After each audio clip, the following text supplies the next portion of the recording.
할렐루야. 예수 그리스도 이름으로 하나님 말씀 증거하겠습니다. 우리 다 같이 하나님 말씀 고린도전서 7장 25절부터 40절까지 말씀을 다 같이 찾겠습니다. 고린도전서 7장 25절부터 40절까지 말씀 중에서 우리 먼저 28절까지 말씀을 같이 읽도록 하겠습니다. 25절에서 28절까지 같이 읽겠습니다. 시작.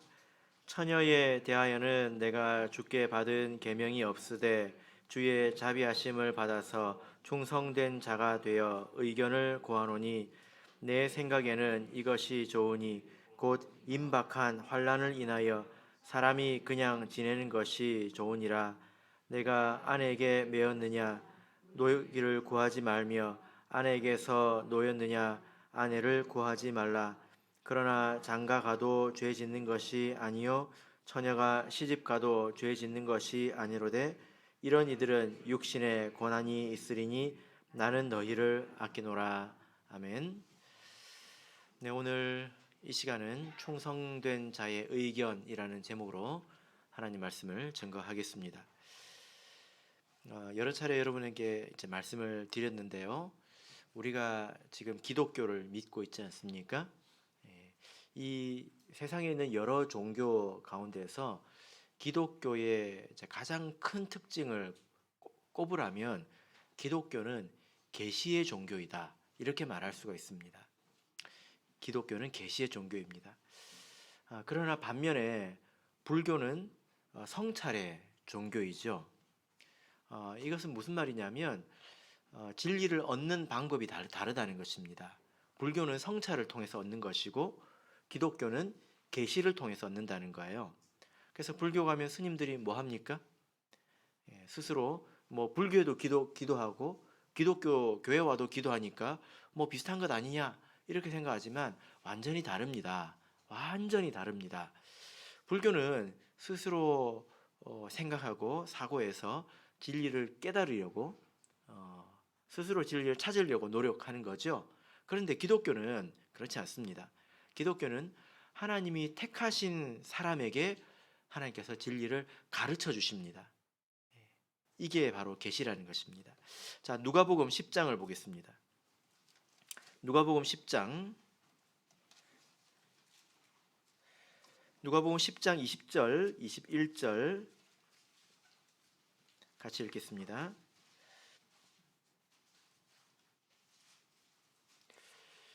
누가복음 10장 20절, 21절 읽겠습니다. 시작. 그러나 귀신들이 너희에게 항복하는 것으로 기뻐하지 말고 너희 이름이 하늘에 기록된 것으로 기뻐하라 하시니라.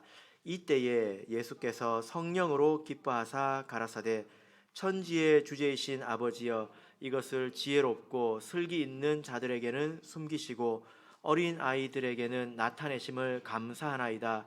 옳소이다. 이렇게 된 것이 아버지의 뜻이니다. 자, 여기서 보면 제자들이 어떤 일을 성공적으로 했을 때 예수님께서 기뻐하시지 않습니까? 그리고 이 제자들로 이런 것을 알게 해주신 하나님께 감사하고 있습니다. 제자들이 스스로 이런 것을 깨달은 것이 아니라 스스로 이것을 찾은 것이 아니라 하나님께서 세상에 지혜 있고 세상에 슬기로운 자들에게는 숨기시고 이렇게 어린아이들 같은 사람들에게는 가르쳐 주셨다는 거예요. 여러분, 이게 참 중요합니다. 우리가 그 신앙생활을 잘하려면 이 말을 깨달아야 합니다. 이 말이 무슨 말인지 깨달아야 합니다. 그래서 하나님께서 우리에게 계시를 통해서 우리에게 알려주시는데 우리가 스스로 주시는 것은 받지 않고 스스로 막 찾으려고 그러면 헛고생만 하겠죠. 그죠? 하나님께서 주시는 것을 받아야 합니다. 그러면 우리가 하나님께서 주시는 것을 어떻게 받는 건지, 하나님께서 어떻게 주시는지 이걸 알아야 되겠죠. 그죠? 뭐 스님들은 수행하는 방법을 연구하면 우리는 하나님께 받는 방법을 알아야 된다는 거예요. 하나님께서 우리에게 알려주시는 방법은 크게 두 가지가 있는데 보통 이렇게 구분을 합니다. 우리가 하나님에 대해서, 진리에 대해서 어떻게 깨달을 수 있냐면 가장 일반적으로는 천지 만물을 통해서 깨달을 수 있습니다. 왜냐하면 하나님께서 이 천지 만물 가운데 하나님의 능력과 신성을 심어 놓으셨기 때문에 우리가 그것을 보면 하나님을 알 수가 있죠. 이런 것을 일반 계시, 일반적인 그런 계시다 이렇게 이야기를 합니다. 왜냐하면 이것은 눈 있는 사람은 모든 사람이 다 볼 수 있잖아요. 그죠? 예. 일반 계시가 있으면 또 뭐가 있을까요? 예, 특별 계시가 있습니다. 이 특별 계시는 특별히 하나님께서 계시한 것이다 라는 뜻인데 이것은 하나님의 말씀, 곧 성경을 뜻합니다. 그래서 하나님께서 이 성경을 우리에게 주셨다는 거죠. 그래서 성경은 하나님의 감동으로 이 진리가 기록된 것을 우리가 믿지 않습니까? 그래서 우리가 성경을 열심히 읽어야 된다는 것입니다. 그래서 진리가 우리가 성경을 통해서 계시되었습니다. 자, 그런데 그러면 이게 다 전부 다일까요? 이게 전부 다는 아니에요. 왜냐하면 성경을 읽어도 우리가 잘 이해를 못하기 때문입니다. 그죠? 세상에 성경 읽는 사람이 얼마나 많습니까? 그럼 우리들도 읽고 있잖아요. 그런데 이렇게 성경이 많이 있는데 많은 사람들이 성경을 못 깨닫는단 말입니다. 성경이 결국엔 천국 가는 책이잖아요. 그죠? 진리를 아는 책인데 성경을 봐도 못 깨닫는단 말입니다. 그래서 하나님께서 또 한 번의 계시를 주시는데 이것은 뭐냐면 성경을 깨닫도록, 성경을 통해서 하나님을 천국에 갈 수 있는 그 길을 깨닫도록 계시해 주십니다. 자, 유다서를 보겠습니다. 유다서 1장 3절입니다. 유다서 1장 3절 같이 읽어보겠습니다.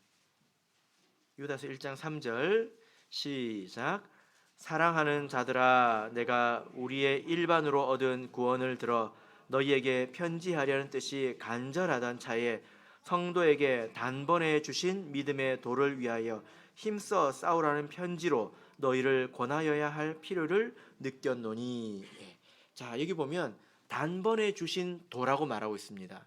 그러니까 이게 무슨 말이냐면 성경책이 있었는데 어떤 사람들이 성경을 조금씩 이제 연구해서 깨달아 나가다가 결국에 이게 구원받는 도이구나 이걸 깨달은 게 아니라는 거예요.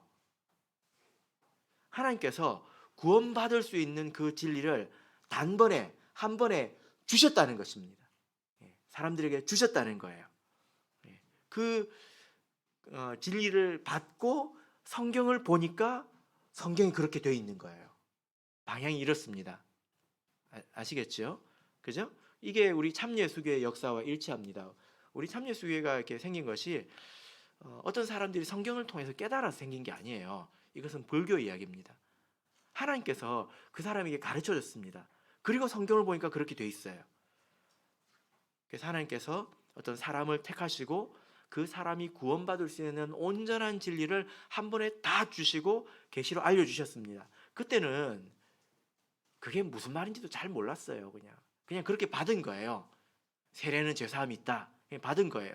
근데 이후에 성경을 연구하면 할수록 그 진리가 점점점 분명해지는 거죠. 풍성하게 깨달아지는 것입니다. 그러니까 이 구원받는 진리도 계시를 통해서 우리에게 주어진 것입니다. 그죠? 그런데 이제 이것으로도 다 끝나는 게 아닙니다. 기독교는 여전히 계시의 종교인데 우리에게 여전히 계시가 필요합니다. 하나님께서 알려주셔야 되는 일들이 필요하다는 거예요. 무슨 말이냐면 우리가 이 세상을 이렇게 살아가면서 겪는 그 많은 일들은 답이 정해져 있는 것이 아니라 상황에 따라서 답이 달라지는 일들이 거의 대부분입니다. 그죠? 몰라서 못하는 게 아니라 판단을 못해서 못하는 거예요. 예를 들면 여러분, 세례, 세종례, 성찬례, 성령, 안식일 이런 일들은 상황이 달라져도 답이 바뀌는 문제가 아닙니다. 그죠? 이건 언제나 정해져 있는 거예요. 이건 절대적인 것입니다. 그런데 우리가 인생을 사는 게 이런 문제만 가지고 됩니까? 예를 들면 취업, 그 다음에 내가 어느 회사를 가야 될지 이런 걸 정해져 있습니까? 그 다음에 결혼, 지금 해야 될지 내년에 해야 될지, 이 사람이랑 해야 될지 저 사람이랑 해야 될지 정해져 있습니까? 이사, 내가 이리로 가야 될지 저리로 가야 될지, 여기에도 진리가 있지만, 답이 있지만 이 답이라고 하는 것이 딱 정해져 있는 게 아니라는 거예요. 그죠? 예. 자, 야고보서 1장을 보겠습니다. 야고보서 1장 5절. 야고보서 1장 5절 우리 같이 읽도록 하겠습니다. 시작. 너희 중에 누구든지 지혜가 부족하거든 모든 사람에게 후히 주시고 꾸짖지 아니하시는 하나님께 구하라. 그리하면 주시리라. 예. 자, 여기 보면 너희 중에 누구든지 지혜가 부족하면 하나님께 구해서 얻으라 이렇게 말하고 있죠. 지금 이 말씀을 어떤 사람에게 했을까요? 예. 위에 말씀을 쭉 읽어보면 이 말씀은 고난 중에 있는 사람들에게 하신 말씀입니다. 고난 당하고 있는 사람들. 예. 사람이 왜 고난을 당합니까? 나가는 방법을 모르니까 고난을 당하고 있잖아요. 당하는 것 아닙니까? 그죠? 하나님께서 만약에 고난 가운데 있다면 이 문제를 어떻게 극복하고 어떻게 이기고 나와야 할지 그에 대해서 지혜를 구하라는 거예요. 이건 삶의 문제 아닙니까? 이런 문제들은 이렇게 우리가 하나님께 받는 지혜도 일종의 계시입니다. 하나님께서 우리에게 답을 알려주시는 거니까. 그러니까 기독교는 처음부터 끝까지 하나님이 답을 가르쳐 주시는 종교입니다. 물론 오늘 저녁에 짬뽕을 먹을까 라면을 먹을까 이런 거는 우리가 알아서 할 수 있어요. 그죠? 그런데 중요한 문제들, 이런 문제들은 우리가 하나님께 물어야 합니다. 그래서 하나님께 묻는 것을 하나님께서 칭찬하시죠. 그죠? 그래서 다윗이 매번 하나님께 묻지 않았습니까? 하나님이 있는지 없는지, 또 어떻게 구원을 얻는지, 이 모든 것도 사실은 하나님께서 다 위에서 우리에게 알려주셔서 그제서야 눈을 뜨고 성경을 보니까 그렇게 되네, 그러네, 이런다는 겁니다.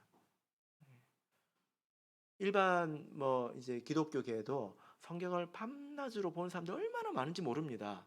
그런 사람들하고 우리가 만나가지고 이 말씀을 읽어보라고 하면 처음 본다고 그래요. 그리고 우리랑 보는 성경이 맞냐고 같냐고 물어봅니다. 그러니까 하나님께서 눈을 열어주시지 않으면 눈이 안 열리는 게 우리가 사는 세상이라는 거예요. 그뿐만이 아니라 우리가 사는 일상의 문제, 이 가운데 이 문제들도 우리가 하나님께 답을 얻으면서 살아갈 줄 알아야 된다는 거예요.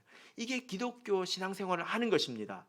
근데 다니기는 교회를 다니는데 신앙생활은 스님처럼 하는 분들이 있어요. 자기가 부딪혀서 알려고, 깨달아서 알려고, 어떻게 한번 깨달아 보려고. 이것은 신앙생활을 하는 방법을 근본부터 잘 모르는 것입니다. 우리는 하나님께 묻고 답을 얻고 이렇게 하면 굉장히 편하게 신앙생활을 할 수가 있죠. 자, 이제 우리가 이런 그 특징을 알고 본문 안으로 들어가 보겠습니다. 자, 고린도전서 7장 우리가 읽고 있죠.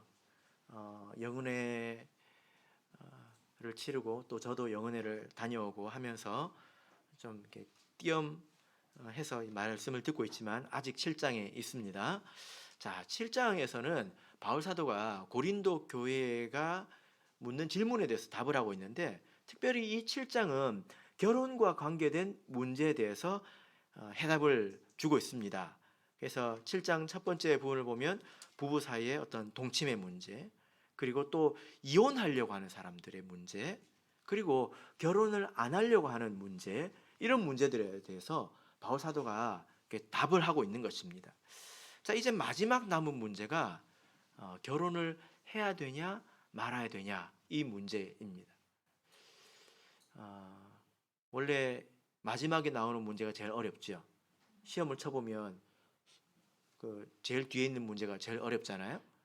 그래서 공부를 못하는 학생은 앞에서 풀다가 에이 하고 뒤에서 풀다가 어라 하고 앞으로 다시 돌아왔다가 이렇게 왔다 갔다 이렇게 풀죠. 예. 이 문제가 어쩌면 가장 어려운 문제일 수도 있습니다. 답이 정해져 있는 거는 쉬워요. 그냥 우리가 그냥 받아들이면 됩니다. 근데 답이 안 정해져 있는 문제는 우리가 판단을 해야 되기 때문에 이래야 되나 저래야 되나 이게 헷갈린단 말이에요. 갈팡질팡하는 것입니다. 자, 결혼을 해야 됩니까 말아야 됩니까? 이게 왜 이렇게 길까요? 25절에서 40절까지나 될까요? 자, 이 문제에 대해서 일반적인 답이 있습니다. 그런데 일반적인 답이 모든 사람의 답은 아니에요. 그죠? 예를 들면 물을 많이 마시면 좋다. 이런 말 하지 않습니까? 모든 사람이 그런 건 아니지 않습니까? 그렇죠? 예. 결혼을 해야 됩니까? 이 문제에 대해서 일반적인 답이 무엇입니까? 아니요, 이겁니까? 예, 일반적인 답은 뭐죠? 예, 결혼을 하는 것이 옳습니다. 주 안에서 결혼을 하는 것이 옳죠. 그래서 믿음의 가정을 꾸려서 생육하고 번성하는 것, 이것이 성경에 있는 하나님의 뜻이잖아요. 그죠? 그러면 지금 바울 사도는 이 일반적인 답을 이야기하는 게 아니라 일반적인 답 안에서 지금의 답이 무엇인가를 말하고 있습니다. 자, 25절부터 28절을 보면 결혼을 해야 됩니까? 이 문제에 대해서 25절에서 28절을 우리가 아까 읽었는데요. 자, 25절, 26절을 다시 읽어보겠습니다. 25절, 26절 읽겠습니다. 시작. 처녀에 대하여는 내가 주께 받은 계명이 없으되 주의 자비하심을 받아서 충성된 자가 되어 의견을 구하노니 내 생각에는 이것이 좋으니 곧 임박한 환난을 인하여 사람이 그냥 지내는 것이 좋으니라. 예. 자, 지금의 답은 무엇입니까? 예, 그냥 지내는 것이 좋다. 왜 그렇다고 말하고 있습니까? 임박한 환난을 인하여. 예, 지금 바울 사도가 이 고린도전서를 쓰고 있는 이때 임박한 환난 이러면 이제 환난이 곧 닥칠 것 같은 그런 느낌이잖아요. 근데 원문을 보면 이미 환난이 임했다. 현재 환난이 있다. 이렇게 되어 있습니다. 현재의 환난을 고려해 볼 때, 지금의 환난을 고려해 볼 때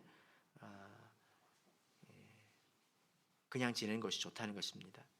그러니까 일반적인 답이 있지만 여러분 우리 신앙에 많은 문제들 있잖아요. 일반적인 답이 다 있습니다. 근데 그 모든 문제에 대해서 일반적인 답이 항상 나의 답이 아니라는 거예요. 또 지금의 답이 아닐 수 있다는 것입니다. 생각을 해야 된다는 거예요. 절대적인 문제를 빼놓고는. 그죠? 예. 자, 그래서 바울 사도가 내 생각에는 너희들이 이렇게 하는 게 좋다. 내 의견을 말한다. 지금 이렇게 말씀을 하고 있습니다. 자, 그러면서 이제 바울 사도가 28절에서 뭐라고 말합니까? 그러나 장가가도 죄 짓는 것이 아니요 처녀가 시집가도 죄 짓는 것이 아니로되. 그렇다고 해서 이 결혼을 한다고 해서 죄 짓는 것은 아니다. 근데 내가 왜 이런 말을 하느냐? 이런 이들은 장가가고 결혼하면 지금 바울 사도의 시점에서 결혼하면 육신의 고난이 있을 것이다. 임박한 환난 때문에 고난이 있을 것이다. 내가 너희를 아끼는 마음으로 이렇게 말을 한다. 그냥 지내라. 이렇게 이야기를 하죠. 자, 40절 읽어보겠습니다. 40절 같이 읽어보겠습니다. 시작. 그러나 내 뜻에는 그냥 지내는 것이 더욱 복이 있으리로다. 나도 또한 하나님의 영을 받은 줄로 생각하노라. 예. 자, 여기 보면 그러나 내 뜻에는 여기서 자기 뜻을 말하고 있죠.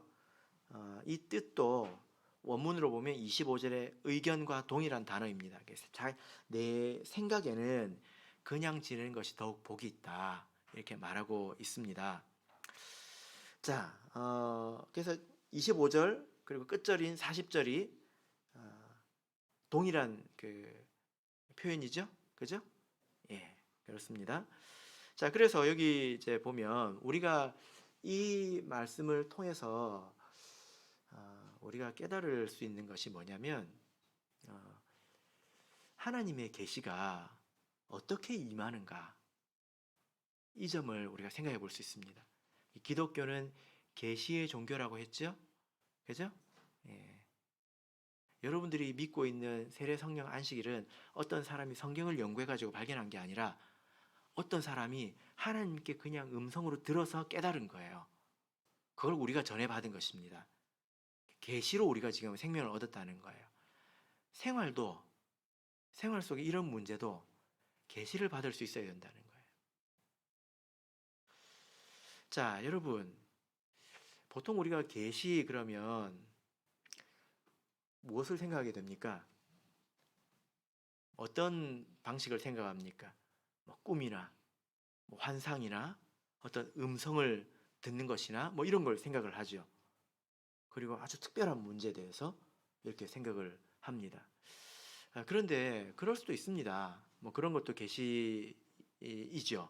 근데 오늘 이 결혼이라고 하는 것은 모든 사람의 문제지 않습니까? 굉장히 일반적인 문제잖아요, 그죠? 자, 여기서 바울 사도가 이 문제에 대해서 자기 생각을 말하고 있습니다. 내 생각에는 그렇다, 이렇게 말하고 있어요, 바울 사도가.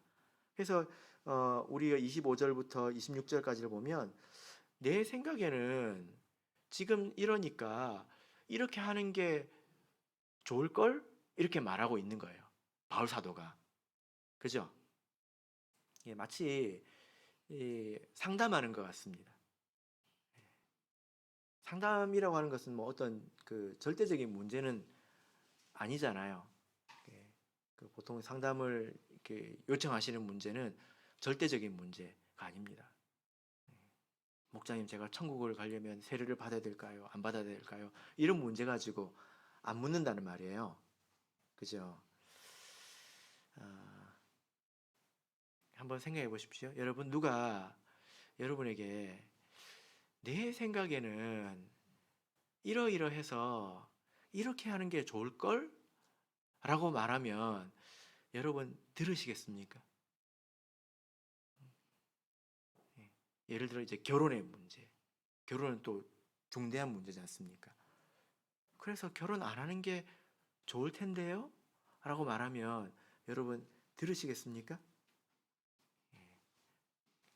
듣기가 쉽지 않죠. 이런 걸 알면 이제 고급한 신앙생활로 들어가게 됩니다. 자, 바울 사도가 이에 대해서 뭐라고 이야기를 하냐면 24절을 보세요. 내가 주께 받은 계명이 없을 때 주의 자비하심을 받아서 충성된 자가 되어 의견을 구하니. 그러니까 아무 사람의 의견이 아니라 주의 자비하심을 받아서 충성된 자가 되어서 의견을 구한다, 이렇게 말하고 있지요. 그리고 40절을 보시면 내 뜻에는 그냥 지내는 것이 더욱 복이 있으리로다. 나도 또한 하나님의 영을 받은 줄로 생각하노라. 나도 성령을 받았다. 지금 이렇게 말을 하고 있습니다. 이게 이제 무슨 말이냐면 바울 사도가 하나님의 자비하심으로 이제 충성된 사람이 되었다는 것입니다. 충성되다고 하는 것은 믿을 만하다는 거거든요. 믿을 만한 사람이 되었다는 것입니다. 바울 사도는 말씀을 깨닫고 있는 사람이지 않습니까? 그리고 그 때를 분별하고 있는 사람입니다. 그리고 이런저런 경험을 가지고 있는 사람입니다. 그래서 이런 그 이제 말씀과 지금 상황을 분별하는 것과 여러 가지 경험들이 이 마음속에서 어우러져 가지고 이것이 막 서로 올려 가지고 마음속에서 깨달음이 생겼다는 거예요. 그래서 그 깨달음을 너에게 준다. 지금 이렇게 말하고 있습니다.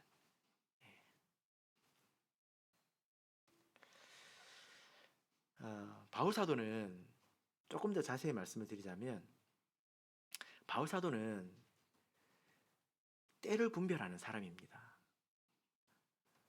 바울 사도가 그 무시로 성령 안에서 기도하라고 하고 있죠. 무시로. 그 말씀을 읽을 때마다 노래가 생각나면 안 됩니다. 무시로라는 말의 뜻은, 어떻게 우리가 24시간 기도합니까? 무시로라는 말의 뜻은 모든 때에, 기도할 만한 때에, 이 뜻입니다. 모든 기회가 있을 때, 기도할 만한 모든 기회가 있을 때, 어떤 일이 일어났을 때, 기도할 만한 사건이 일어났을 때, 그 때를 놓치지 말고 기도해라, 이런 뜻이거든요. 바울 사도는 실천하는 사람이지 않습니까? 그래서 지금이 어떤 때인지를 영적인 눈이 열려가지고 환하게 보는 사람이에요. 그죠? 그래서 지금이 환란의 때다, 이렇게 말하고 있지 않습니까? 자, 본문 29절을 보시면, 형제들아 내가 이 말을 하노니 때가 단축하여진 고로, 이렇게 말하고 있습니다. 때가 단축하여진 고로. 이 말의 뜻은 이제 끝이 가까웠다, 이런 뜻이거든요. 바울 사도가 지금 끝이 가까웠다, 이렇게 말하고 있다는 거예요. 여러분, 지금이 만약에 이런 때라고 하면 바울 사도가 볼 때, 그럼 우리는 어떻게 살아야 될까? 성도들은 어떻게 살도록 해야 될까? 이런 생각을 하게 되지 않겠습니까? 그죠? 그랬을 때, 이렇게 하는 게 좋겠구나, 이런 깨달음이 생겼다는 거예요. 그래서 바울 사도가 지금은 결혼하지 않는 것이 좋습니다, 이렇게 말을 하는 것입니다. 그래서 바울 사도가 이걸 듣는 게 좋다, 이렇게 말을 하죠. 그런데 꼭 듣지 않아도 된다, 이렇게 말합니다. 그런데 안 들으면 고난이 더 클 것이다, 이렇게 이야기를 하고 있죠.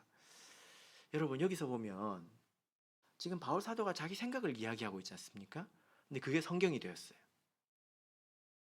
이게 무슨 말이냐면, 우리 삶에 필요한 계시가 이렇게도 임한다는 거예요.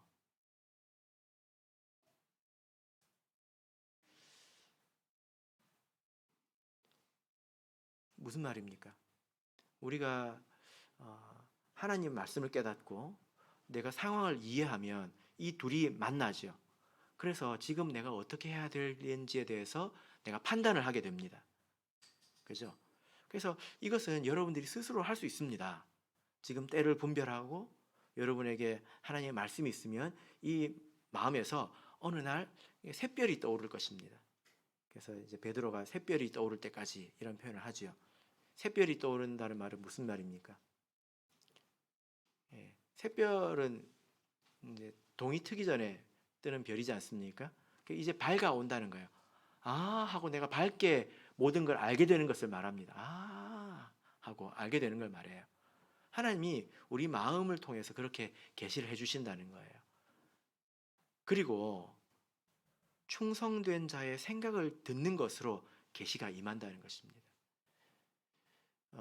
때로는 우리들의 그 마음이 너무 둔해서 말씀도 깨닫지 못하고, 그리고 상황도 판단하지 못하고, 그러면 우리가 어떻게 판단하겠습니까? 어떻게 내가 정상적인 선택을 하면서 살아갈 수 있겠습니까?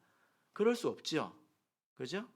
그래서 여러분 곁에 있는 충성된 자를 통해서 여러분에게 말씀해 주신다는 거예요. 여러분들을 아끼는 사람들이 있지 않습니까? 그 중에는 이렇게 믿을 만한 사람들이 있습니다. 그런 사람, 말씀을 알고 또 여러분의 때를 생각하는 사람들이 있습니다. 그래서 옆에서 말을 해주죠. 그죠? 이거는 이렇게 해야 됩니다. 저렇게 해야 됩니다. 그게 좋겠네요. 이렇게 말을 해주죠. 그죠? 하나님은 여러분들에게 그렇게도 계시를 주신다는 거예요. 그래서 우리가 이 받을 줄 알아야 합니다. 하나님으로부터 스스로 받을 줄 알아야 합니다. 근데 말씀도 모르고 자기 상황도 판단도 하지 못하면서 듣는 귀도 없으면 고생을 오래 해야죠. 듣는 귀가 없으면 고생을 오래 합니다. 언제까지 해야 될까요? 귀가 열릴 때까지. 고생을 오래 하면 나중에 귀가 열려요. 고생을 세게 하면 나중에 귀가 열립니다. 손을 들거든요. 아, 나는 안 되겠네 하고 손을 들거든요. 그래서 우리가 하나님의 이 고린도 성도들을 향한 그 당시의 문제에 대해서 바울 사도를 통해서 이렇게 계시가 임했구나. 바울 사도가 이게 하나님의 말씀이다 이렇게 말을 안 했어요. 내 생각에는 그렇습니다 이렇게 말했습니다. 근데 그게 성경이 됐잖아요. 그죠? 지금도 마찬가지입니다. 지금도 여러분들에게 하나님께서 여러분 주변에 있는 이 충성된 사람을 통해서 말씀하실 것입니다. 그래서 들을 줄 알아야 합니다. 귀를 열고 사십시다. 여러분에게 이런 종류의 간증이 있으신지 모르겠는데요. 만약에 이런 간증이 없다면 사실 내가 잘 안 듣고 사는 사람이라는 뜻입니다. 듣지 않고 사는 사람이라는 뜻이죠. 이런 반드시 우리에게 필요합니다. 자, 이제 우리 다시 본문으로 가서요. 자, 우리 다시 본문의 말씀을 한번 읽어 보겠습니다. 자, 29절부터 31절까지 읽어 보겠습니다. 29절에 31절 같이 읽어 보겠습니다. 시작. 형제들아, 내가 이 말을 하노니 때가 단축하여진 고로 이후부터 안에 있는 자들은 없는 자 같이 하며 우는 자들은 울지 않는 자 같이 하며 기쁜 자들은 기쁘지 않는 자 같이 하며 매매하는 자들은 없는 자 같이 하며 세상 물건을 쓰는 자들은 다 쓰지 못하는 자 같이 하라. 이 세상의 형적은 지나감이니라. 자, 여러분, 바울 사도가 편지를 쓰고 있는 이때, 그래서 임박한 환란을 인하여라고 말하는 그때와 지금 우리가 사는 지금 이때는 서로 다르지 않습니까? 때가 다릅니다. 그렇기 때문에 이 결혼에 관한 이 바울 사도의 권면을 지금 우리에게 바로 적용할 수가 없습니다. 이 말씀을 읽고 보세요, 결혼하지 말라고 그랬잖아요, 이렇게 말할 수 없다는 거예요. 그죠? 예. 그래서 이때와 우리가 사는 지금이 다른 때이기 때문에 그대로 적용할 수가 없습니다. 일반적인 규칙은 동일하지만 이런 특수한 규칙은 우리에게 지금 적용되지 않습니다. 우리가 알 수 있는 것은, 그러나 우리가 이 말씀을 통해서 배울 수 있는 것은 뭐냐면은 그날이 가까워 오면 이렇게 해야 되는구나, 이건 깨달을 수 있어요. 지금 이 임박한 환란의 때, 또 때가 단축하여진 때, 이 때가 앞으로 오지 않습니까? 그 때가 되면 이렇게 살아야 되는구나, 이거는 우리가 알 수 있다는 거예요. 여러분, 그날이 가까워오면, 또 임박한 환란이 우리에게 찾아오면 우리가 어떻게 살아야 될까요? 어떻게 살아야 됩니까? 예. 우리가 답을 읽었잖아요. 어떻게 하면 된다고요? 사람이 그냥 지내는 것이 좋으니라.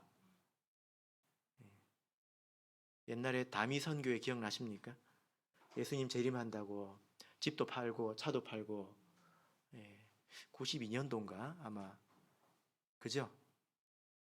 그쯤에 있었던 일인데요. 사람들이 흰 옷 입고 산에 올라가지고 막 춤추고 막 찬양하고 했는데 시간이 돼도 예수님이 안 오는 거예요.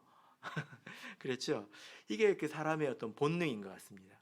끝이 임박했다, 이제 다 됐다라고 생각하면 다 이렇게 마무리하고 정리하고 이렇게 산으로 올라가고 싶은 그런 생각이 드나 봐요.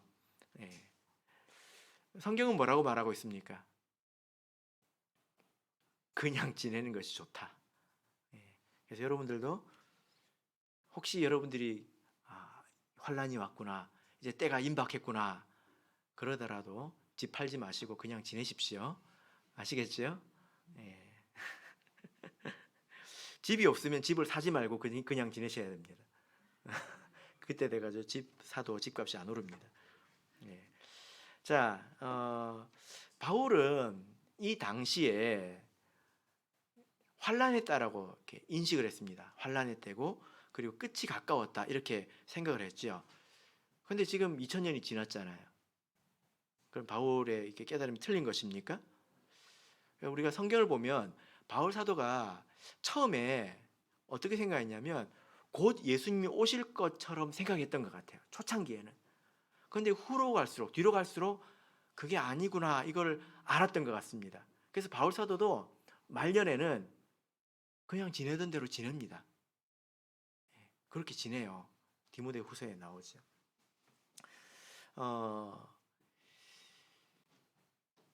이 문제에 대해서 제가 길게 간단히 설명을 드리자면 이게 그래도 틀리는 것이 아닙니다. 왜냐하면 초대교회가 끝났기 때문이에요. 초대교회도 끝이 나지 않았습니까? 그리고 성령이 떠나가고 교회는 이제 변질되어 버렸죠. 이 초대교회의 마지막 때와 이 말세 교회의 마지막 때가 상당히 유사합니다. 상당히 유사합니다. 그래서 우리가 초대교회 뒷부분을 보면 우리 교회의 뒷부분도 생각을 해볼 수가 있죠. 교회가 끝나는 것은 사실상 구원이 끝나는 것이고 하기 때문에 세상이 끝나는 것과 사실상 마찬가지입니다. 그래서 바울 사도의 이런 권면은 틀리지 않습니다. 자, 우리가 29절에서 31절을 읽었는데 이런 끝날에 그냥 지내던 대로 지내라 이렇게 권면을 하지만 여기에는 어떤 그 정신이 있죠. 여기서 뭐뭐 있는 자는 없는 자 같이 하라 5가지를 이렇게 말하고 있습니다. 안에 있는 자들은 없는 자 같이 하고 우는 자들은 울지 않는 자 같이 하고 기쁜 자들은 기쁘지 않은 자 같이 하라 뭐 이렇게 말씀을 하고 있죠. 이 말씀의 뜻이 무엇일까요? 자, 32절에서 34절을 읽어보겠습니다. 32절에서 34절 같이 읽겠습니다. 시작.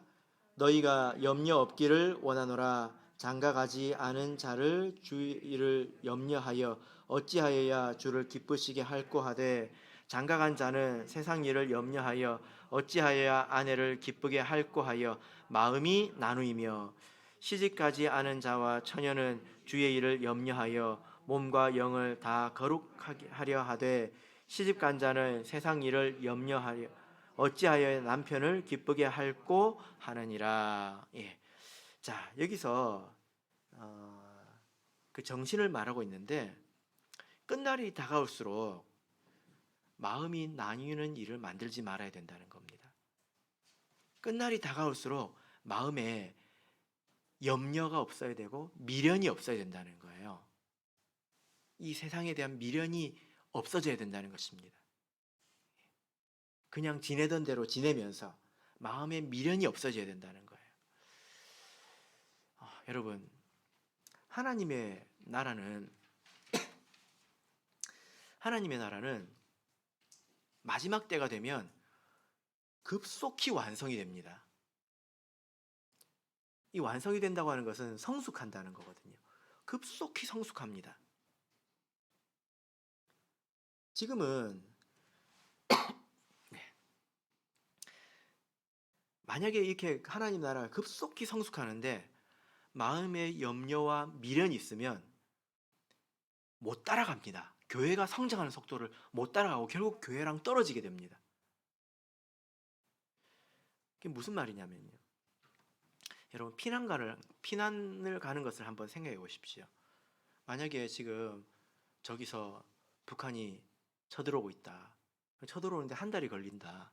그러면 한 달 동안 이제 집을 다 정리해가지고 어떻게 열심히 잘 싸가지고 좀 여유 있게 피난을 가겠죠. 그죠? 그런데 그렇게 출발했는데 갈수록 가까워져 이게. 쫓아오는 속도가 내가 한 발을 가면 거기는 10발을 쫓아옵니다. 그럼 나중에 되면 굉장히 가까워지지 않겠습니까? 그래서 나중에는 짐이 많으면 도망을 못 갑니다. 그래서 나중에는 심지어 어떻게 됩니까? 여러분 옛날에 이제 영화 국제시장인가 이런 피난 영화를 보면 제일 긴박한 순간에는 어떤 상황까지 생깁니까? 가족하고 생이별을 하는데도 그걸 챙길 여유도 없이 도망을 가야 되잖아요. 그래야 가는 거예요. 그래야 행렬을 따라가는 겁니다. 안 그러면 죽습니다. 지금이 그렇다는 거예요. 지금이. 지금은 좀 염려가 있는 사람도, 미련이 있는 사람도 이렇게 저렇게 다독여가지고 같이 갑니다. 가지요? 근데 나중에는 어떻게 될까요? 그런 사람을 못 챙겨요. 그런 사람 다 떨어집니다. 예. 그래서 나중에 이제 미련이 없는 사람들만 마지막까지 탁 이르러서 새 예루살렘이 되는 거예요. 교회가 되는 것입니다. 자, 마태복음 24장을 보겠습니다. 마태복음 24장 15절입니다. 마태복음 24장 15절.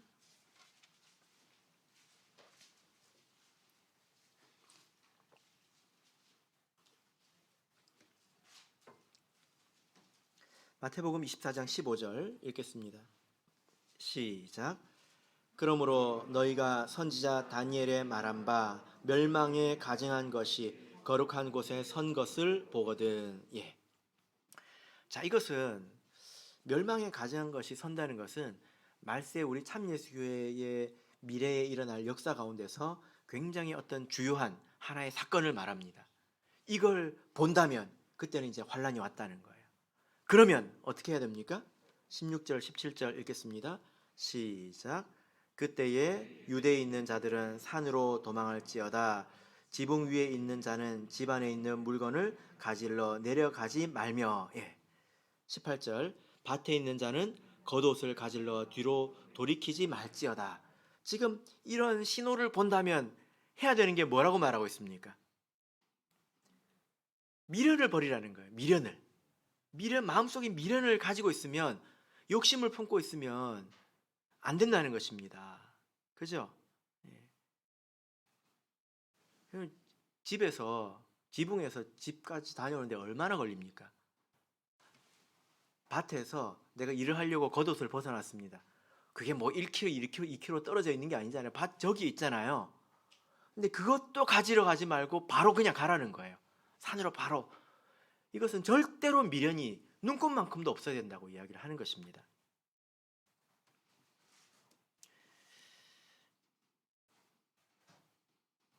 자, 누가복음 17장. 누가복음 17장을 보겠습니다. 누가복음 17장 32절, 33절을 보겠습니다. 누가복음 17장 32절, 33절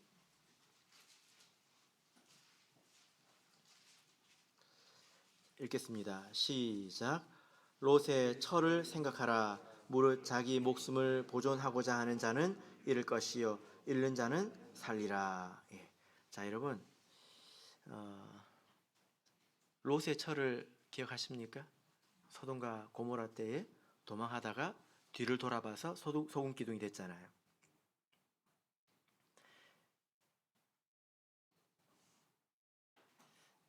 롯의 아내가 소돔과 고모라에 남아 있어서 소금 기둥이 된 게 아닙니다. 버렸습니다. 떠났어요. 근데 뒤를 돌아봤습니다. 뭐가 있었다는 겁니까? 지금 가지러 갈 것도 아니에요. 갈 수도 없습니다. 이미 나왔습니다. 근데 마음에 미련이 있었다는 거예요. 그것 때문에 소금 기둥이 되어버렸잖아요. 그죠? 가지러 돌아간 게 아닙니다. 돌아만 봤습니다. 예수님께서 여기서 33절에서 무릇 자기 목숨을 보존하고자 하는 자는 잃어볼 것이요. 이 말은 심지어 자기 육신의 생명에 대해서도, 생명조차도 미련을 두지 말라는 것입니다. 이때가 되면. 그래야 영적인 생명을 얻을 수 있다는 것입니다. 그래서 마지막 때에는 바울사도가 지금 이렇게 말하고 있는 것입니다. 모든 것이 다 지나간다. 그래서 너희가 이렇게 결혼을 하게 되면 거기 마음이 뺏겨서 이 임박한 환란의 때에 너희 마음이 나뉘어져서 갈등이 많아질 것이고 고민이 많아질 것이고, 그러면 이 마지막 때를 견딜 수가 없고 믿음이 떨어질 것이고 영적으로 죽게 될 것이다. 이 말을 지금 완곡하게 하고 있는 것입니다. 여러분, 그래서 우리가 하루하루 지나갈수록 마음속에서 이렇게 미련이 사라져야 합니다. 그렇다고 집 팔아서 헌금하라는 뜻 아니에요. 지내던 대로 지내야 합니다. 근데 우리 마음이 자유를 얻어야 된다고 하는 것입니다. 근데 이게 쉬운가요? 쉽습니까? 어렵습니까? 내가 조금만 더 하면 뭘 좀 더 얻을 것 같은데, 이걸 하면 좀 더 모을 것 같은데, 그럼 좀 더 편할 것 같은데, 이런 미련이 있지 않습니까? 마지막에 우리가 모든 미련을 다 버리려면 오늘 내가 버릴 수 있는 것을 버려야 됩니다. 내가 오늘 버릴 것을 버리지 않고 내일 버리겠다고 하는 것은 거짓말이지. 지금 조그만 것도 못 버리면서 나중에 모든 것을 버려야지. 내가 멸망에 가증한 것이 거룩한 곳에 서는 것을 보게 되면 내가 다 버리고 나는 무조건 예수님만 쫓아갈 거야. 예. 땡이라고 하잖아요.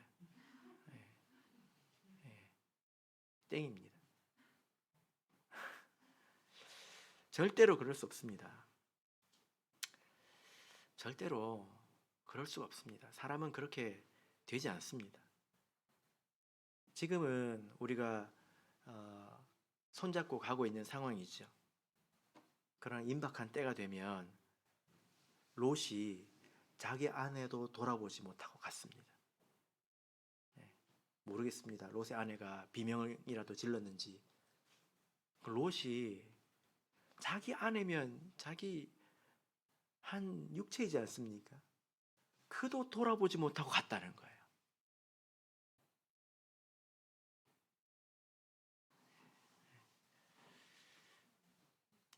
마지막 때를 우리가 이런 때라고 생각을 하고 우리가 예비를 해야 된다는 것입니다. 그래서 이때는 결혼을 하지 않는 것이 좋습니다. 그때가 언제가 될지는 모르겠지만 시훈이가 나중에 시집갈 때쯤 돼가지고 이런 때가 오게 되면 아빠랑 계속 살아야죠. 그냥 지내는 것이 좋으니라. 그죠? 예. 네, 그때가 되면 또 그렇게 할 수밖에 없습니다. 본문을 보면 본문으로 가서 우리가 읽어보시면 39절을 보시면요. 아내가 그 남편이 사흘 동안에 매여 있다가 남편이 죽으면 자유하여 자기 뜻대로 시집갈 것이나 주 안에서만 할 것이니라. 처녀의 경우뿐만이 아니라 재혼의 경우도 같다고 이렇게 말씀을 하는 것입니다. 그러나 재혼도 주 안에서 하라고 이렇게 말씀을 하고 계시죠. 네, 결론 맺겠습니다. 자, 오늘은 우리가 두 가지를 배웠습니다. 지금 바울 사도가 하는 이 교훈을 우리에게 지금 직접 적용해서 누구 결혼하지 마세요 이렇게 말을 할 수는 없습니다. 그러나 그때 필요한 계시가 이런 방식으로 임했구나 라는 것을 배워서 우리가 어떻게 무엇을 들어야 될지 이것을 우리가 오늘 배웠습니다. 그래서 들을 줄 아는 신앙생활을 하시길 바랍니다. 아울러서 바울 사도가 마지막 때에는 미련을 버리라 이렇게 말씀을 하셨죠. 그죠? 나이가 든다고 해가지고 미련 안 버려집니다. 그런 것 같아요? 안 그런 것 같아요? 나이가 든다고 해서 미련이 버려지는 게 아닙니다.